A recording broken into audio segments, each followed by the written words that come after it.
Assalamu алейкум, урматтуу биздин Борон Медиа каналыбыздын көрүүчүлөрү. Мен бүгүнкү видеодо сиздерге бензиндердин, соляркалардын баасы боюнча маалымат берүүнү туура көрдүм. Анткени акыркы 3-4 күндөн бери күйүүчү майдын тагыраагы бензиндин баасы бир аз арзандагандыгы байкалууда. Бул Ош облусунун Кара Суу району, Ош Кара Суу жолунун боюндагы Акташ айыл өкмөтүнүн аймагындагы Азия нефть май куюучу жайы. Бул жерде эки гана түрдөгү күйүүчү май бар экен. Көрүп турганыңыздардай 92 маркадагы АИ-92 бензин 60 сом. Ал эми солярка 75 сом 10 тыйын.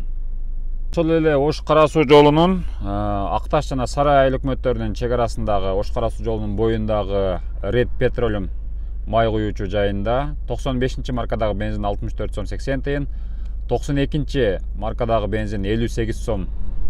Ал эми 92 евро дегени 61 сом экен.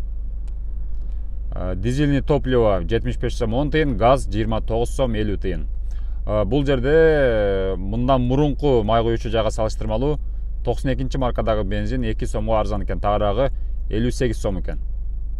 Андан кийинки май куюучу жай бул дагы ошол эле Ош Кара Суу жолунун боюнда, Телман айылында 92 маркадагы бензин 60 сом, АИ-80 58 сом, дизель солярка 75 сом 10 тыйын, ал эми газ 29 сом 50 тыйын. Бул Кыргыз Мунай май куюучу бекетиндеги баалар. Андан кийинки май куюучу бекет Россия май куюучу бекети. Бул жерде 95 маркадагы бензин 64 сом 80 тыйын, 92 евро 61 сом, жөнөкөй 92 60 сом, солярка 75 сом 10 тыйын, ал эми газ 29 сом 20 тыйында түзөт экен. Бул Россия заправкасында болду. Мына урматтуу көрүүчүлөр, муну менен мен айтайын дегеним, бензиндин баасы салыштырмалуу бир аз арзандаптыр.